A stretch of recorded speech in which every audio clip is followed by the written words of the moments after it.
Okay, now am I audible and I am visible? Yes, ma'am. Okay, so I request everyone to not make noise while we are conducting the class. So sedimentary geology, I suppose you people have studied it in your bachelor's. So what are sedimentary rocks? Okay, so sedimentary rocks are basically formed from sediments. So वो कैसे form होते हैं? So when sediments they deposit in sedimentary basin and then they undergo cementation, they undergo compaction, then various processes, and that is how sedimentary rocks are formed. Now sedimentary rocks के various kinds होते हैं, जैसे conglomerate होता है, sandstone होता है, shell होता है, ऐसे various kind of sedimentary rocks are there. तो ये रॉक्स कैसे फॉर्म होते हैं? तो पहले ये इरोड होते हैं, फिर इनका वेदरिंग होता है. सो एक्चुअली टेक्निकली अगर हम जाए तो हमें इरोजन और वेदरिंग फर्स्ट चैप्टर लेना चाहिए, बट सिंस यू पीपल आप लोग एमएससी में हो तो I have skip that weathering and erosion part because sedimentary petrology का सिलेबस बहुत ह्यूज है. तो इरोजन एंड वेदरिंग अब हम नहीं पढ़ाएंगे, मतलब नहीं करेंगे, but I suggest to everyone to please go to Sambox book and read the first chapter on weathering and erosion to brush up. Okay, so ऐसे सेडिमेंट्स जो हैं प्रीवियस रॉक से इरोड होते हैं, वेदरिंग होती है एंड फिर उनका ट्रांसपोर्टेशन होता है. सो आज हम वेदरिंग इरोजन स्किप करके we will straight away come to transportation. Okay, so ये ट्रांसपोर्टेशन कैसे होता है? तो फर्स्ट एंड फॉरमोस्ट ट्रांसपोर्टेशन होता है कि I will always refer as higher lands and lower land. Higher lands are high elevations and lowers are lower elevation. तो इसको हम हमेशा higher lands and lower lands में denote करेंगे. So higher lands में जो sediments है वो इरोड होते हैं, उनका वेदरिंग होता है and then they are transported. So ये ट्रांसपोर्ट का मैकेनिज्म कैसे होता है? So there are basically two processes. One is mass wasting. So mass wasting से क्या होता है कि काफी सारा material, mass wasting I think people have studied like slide, slump, glide, ये कुछ प्रोसेसेस होते हैं जिससे सेडिमेंट्स, काफी सारा सेडिमेंट्स हायर लैंड से लो लैंड पे यहाँ पे कहीं डिपॉजिट हो जाता है. ये बस ये डिपोजिशन बेसिन तक नहीं पहुंचाता, बट बहुत सारा material it aids in eroding a lot of material and bringing it to a little elevation. From here the transportation processes take place. Now transportation process जो है वो कैसे, कौन एड करता है? तो transportation process are always aided by fluids. Okay, so fluids may be you have what can the fluids are? What can be a fluid? Water, air, glacier.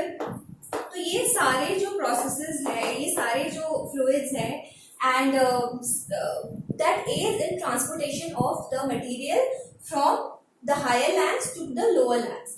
तो इन्हीं फ्लूइड्स की प्रॉपर्टीज को पढ़ना बहुत इंपॉर्टेंट होता है when you are studying sedimentology. So इन fluids के कुछ फिजिकल प्रॉपर्टीज होते हैं. So in today's class will be dealing on physical properties of fluid which aids in transportation processes. तो सबसे पहले फंडामेंटल प्रॉपर्टीज ऑफ फ्लूइड्स में हम जाएंगे.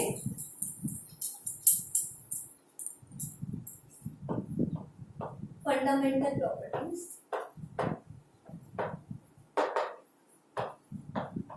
Of fluids. Okay, so number one, what are fluids? Okay, so fluids are anything that can change its shape and that can change under their own weight. So those are known as fluids. So in fluids की कुछ basic properties होती है जो इनको help करता है कि ये जो है erosion and entrainment of sediments पे काम आ सके. So what are those properties? Those properties में सबसे पहला property होता है density. So what is density? Density is mass per unit volume. So her fluid की अलग अलग density होती है.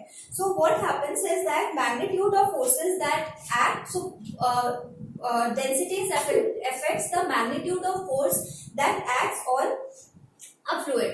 Okay, so this is the density. और density जो है वो दो चीजों के साथ वैरी करती है.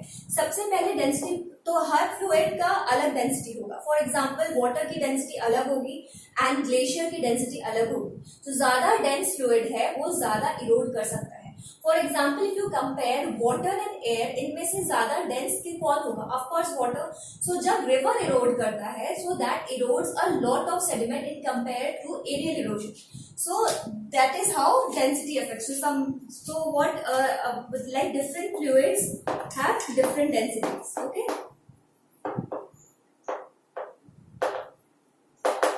And number 2, density itself varies with temperature. Okay. So why does density varies with temperature? Any idea? Because density जो है वॉल्यूम पे डिपेंड करता है, volume is directly proportional to temperature. So density is inversely proportional to temperature. Right. जो density जो है volume, अगर water में है, तो एक वाटर एट ट्रॉपिकल का रीजन के में जो टेम्परेचर होगा और टेम्परेट एंड पोलर रीजन में जो टेम्परेचर होगा, उसके ऊपर भी डेंसिटी बहुत डिपेंड करता है. और उसके पे बेस जो रिवर ट्रॉपिकल रीजन में जितना इरोजन करेगी, टेम्परेट में उतना करेगी कि नहीं, वो डिफर करता है, because density differs with temperature.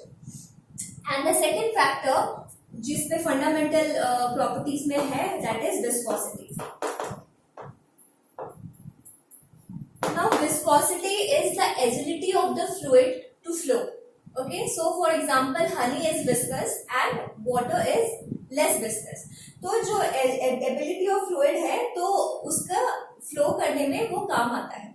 सो अब विस्कोसिटी क्या डिटरमाइन करती है? डेंसिटी तो डिफरेंट डेंसिटीज और टेम्परेचर से डिटरमाइन करेगी कि कितना इरोजन एंड एंट्रेनमेंट होगा.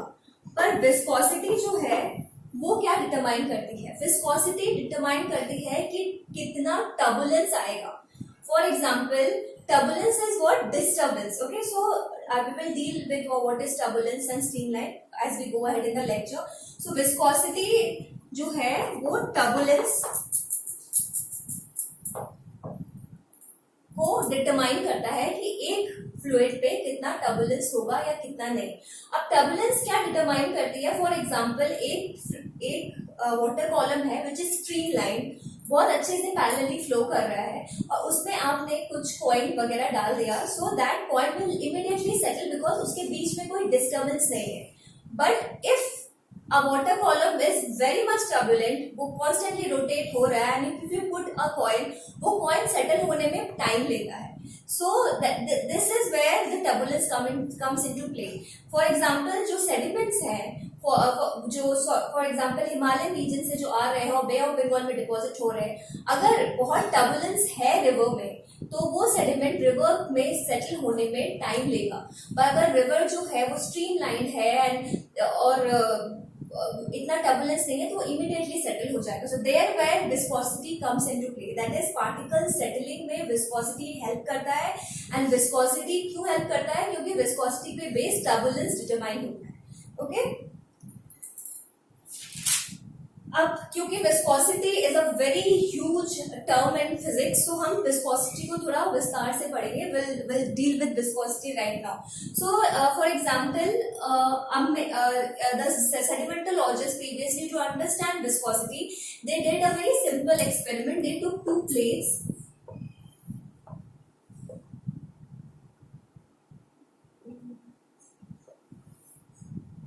और इनके बीच में उन्होंने फ्लूइड डाल दिया.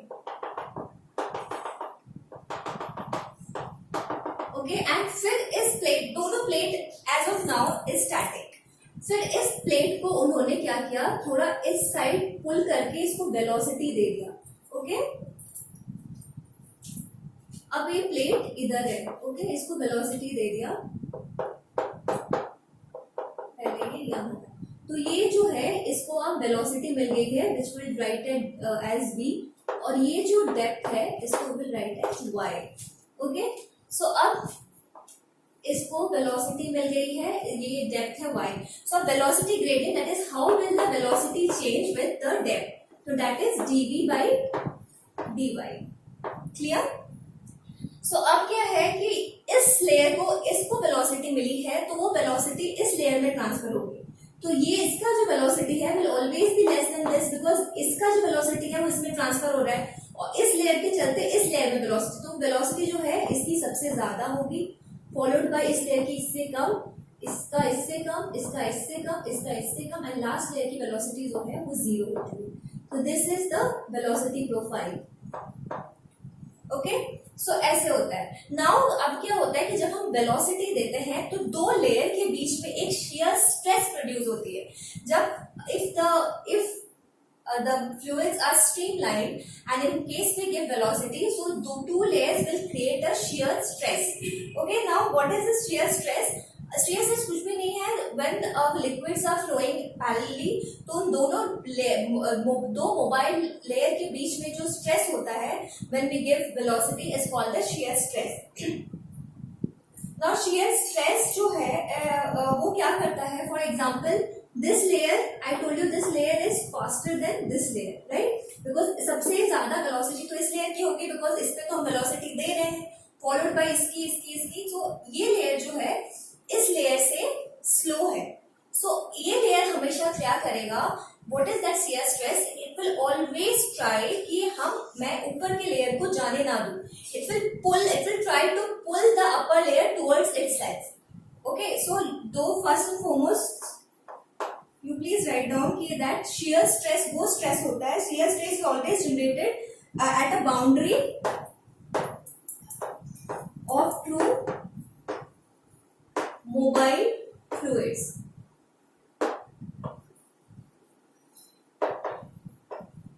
Clear?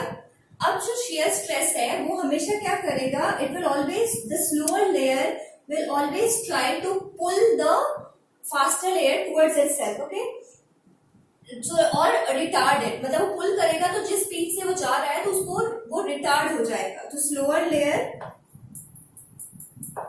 will retard for upper layer, okay, or the faster layer.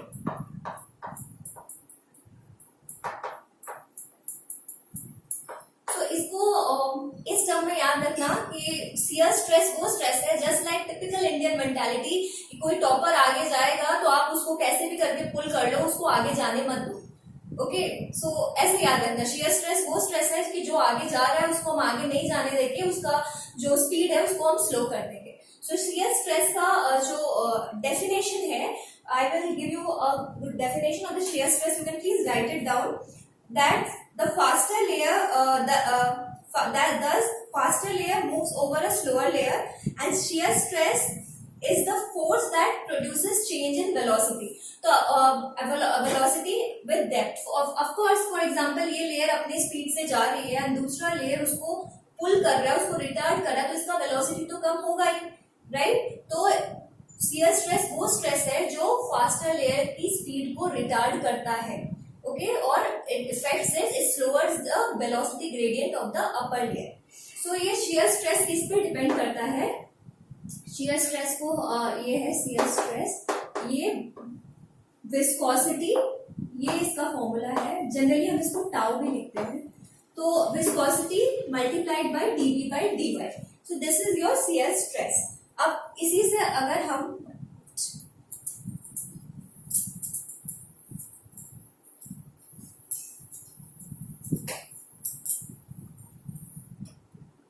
इसी से अगर हम विस्कोसिटी को डिराइव करेंगे तो विस्कोसिटी क्या आएगा, what will be viscosity, tau that is shear stress divide by dv by dy, ये आपका viscosity.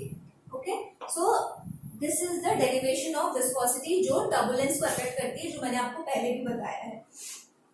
So here I can give you a simple definition of a Newtonian fluid. So काफी सारे liquids जो होते हैं वो Newtonian fluids के नाम से जाने जाते हैं, and काफी सारे जो liquids होते हैं, fluids होते हैं, वो non-Newtonian fluids.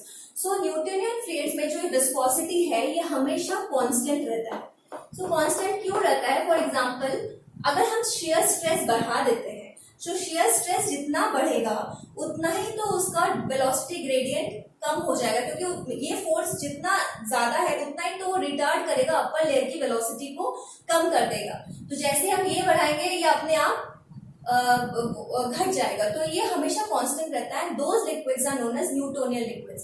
वैसे नॉन न्यूटोनियन लिक्विड में जो विस्कोसिटी होती है वो कभी कांस्टेंट नहीं होती है। क्यों नहीं होती है वो जब हम आगे सेडिमेंटोलॉजी पढ़ेंगे वो हम देखेंगे। So you just as of now you know that Newtonian fluids जो होते हैं उसका विस्कोसिटी हमेशा कांस्टेंट रहता है irrespective of the shear you apply, because जैसे आप शेयर अप्लाई करोगे वैसे ही आपका dv by d y change हो जाएगा, तो ये रेशियो एज अ होल आपका कांस्टेंट रहेगा, राइट। सो नेक्स्ट जो है, सो एज ऑफ नाउ हमने क्या पढ़ा है कि both density as well as viscosity जो है फ्लूइड का, जो ये दो प्रॉपर्टीज है, it will affect the fluid flow. तो डेंसिटी एंड विस्कोसिटी को जो सेडिमेंटोलॉजिस्ट या फ्लूइड मैकेनिक्स वाले थे उन्होंने एक कॉमन टर्म दे दिया है, that is kinematic viscosity.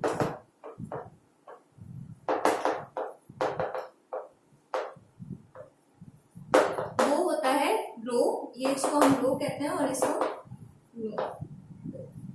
Divide by rho divide by viscosity. So ये है काइनेमेटिक विस्कोसिटी। ओके, तो ये क्या होता है डेंसिटी, बिकॉज जो फ्लूइड फ्लो है वो कैसे पार्टिकल सेडिमेंट्स को ले जाके यहाँ वहां हर जगह सेटल कर रहे हैं, वो दो चीजों पर डिपेंड करती है, one is density and the other is viscosity. So और क्योंकि अलग अलग हर बार बोलना बहुत डिफिकल्ट है कि ये डेंसिटी विस्कोसिटी, तो एज अ होल इनको एक रेशियो दे दिया गया है, उस रेशियो का नाम है काइनेमेटिक विस्कोसिटी। सो अभी तक जो हमने पढ़ा है कि फॉर एग्जाम्पल ऐसे स्ट्रीम लाइन फ्लो है वगैरह वगैरह, बट ये सब बहुत ही एक्सपेरिमेंटल है।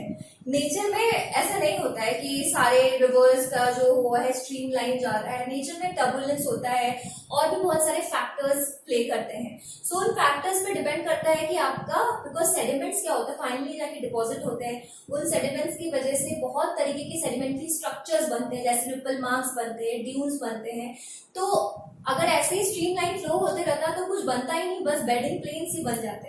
तो अभी क्या होता है कि नेचर में there are n number of x factors that plays a role.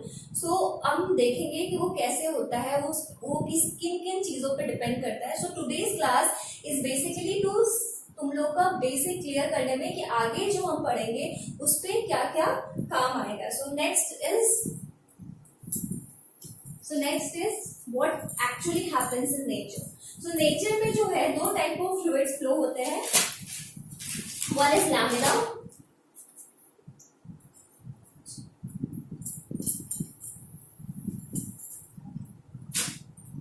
Fluid flows, one is laminar and the other is turbulent। तो इसका अभी जैसे ही मैंने पढ़ाया है थोड़ा बहुत तो आइडिया लग ही गया होगा कि दो टाइप के फ्लो होते हैं, जैसे this is laminar flow and turbulent जब वो डिस्टर्बेंस ज्यादा होता है, तो अब उसी के प्रॉपर्टीज को हम डिटेल में पढ़ेंगे। So here it is the laminar flow को हम पहले पढ़ते हैं।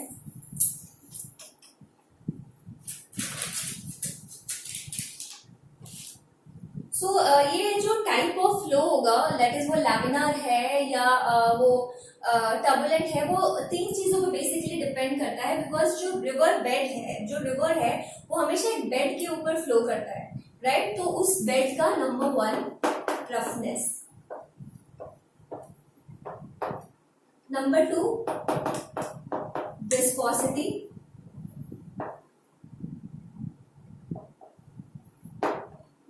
Number three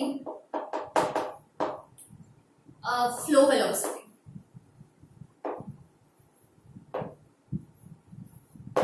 okay, so flow is turbulent और laminar depends on these three factors: the roughness of the bed on which the river is flowing, the viscosity and the flow velocity।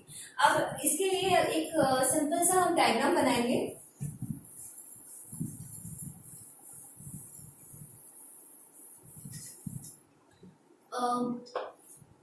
See, when you are studying sedimentology, so these block diagrams are very very important।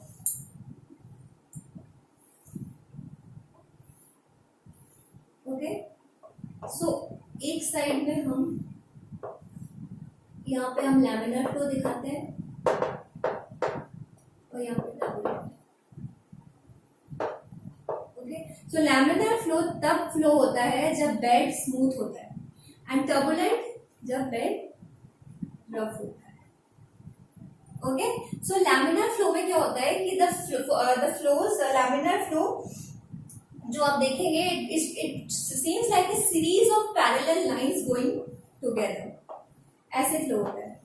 तो इसमें क्या होता है, अगर आप experiment करोगे और वो लैमिनार फ्लो है, so if you give different colours of dyes, red, blue, green, एक साथ उस लैमिनार फ्लो में छोड़ोगे तो वो एक दूसरे से इंटरमिंगल नहीं करेंगे, बिकॉज फ्लो लैमिनार है।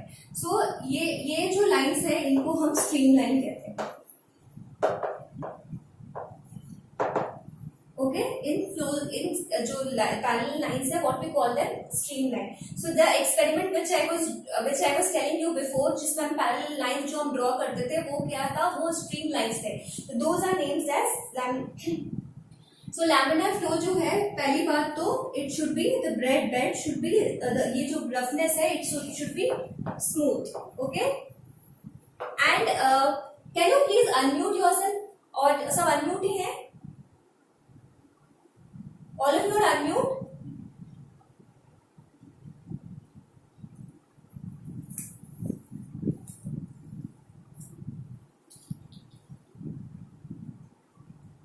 सब अनम्यूट हो गया?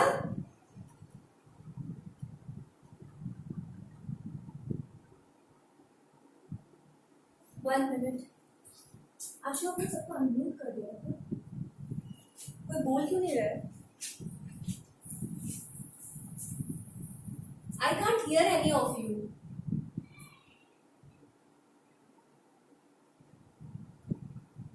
Are you people there?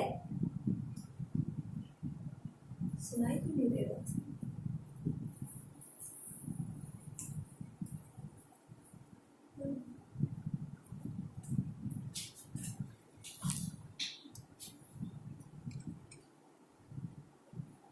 Are you people there? Can you just speak something? I can't hear you people. सुनाई क्यों नहीं दे रहा यार? वापस करो इसको. Anyways, I am unable to hear you all. So, in case you have any doubt, so please send me through message. So laminar flow में the roughness the bed should not be rough, the bed should be smooth. So any idea कि viscosity कैसे role play करेगी laminar flow में? So if you would have seen, so अभी जो हमने बोला था उसमें viscosity में क्या होता है कि अगर ज्यादा viscous है तो ऊपर वाला लेयर जो है नीचे वाला लेयर जो है ऊपर वाला लेयर को हमेशा अपने साथ अपने तरफ पुल करने की कोशिश करेगी. तो इसीलिए the top layer will never run and flow. So इसलिए फ्लो नहीं होता है, हर लेयर दूसरे लेयर को अपने तरफ खींचती है. तो इसीलिए जब ये फ्लो होता है विस्कस लिक्विड में, जब ये फ्लो होता है तो सारा विस्कस लिक्विड एक साथ फ्लो करता है. फॉर एग्जाम्पल अगर आप एक ड्रॉप हनी गिराओगे तो वो फैलता नहीं है, that doesn't split out everywhere. Why? Because all the layers apply shear to the top layer and they try to move together, right? तो इस चक्कर में क्या होता है, फ्लो लैमिनार होता है. लेकिन अब विस्कोसिटी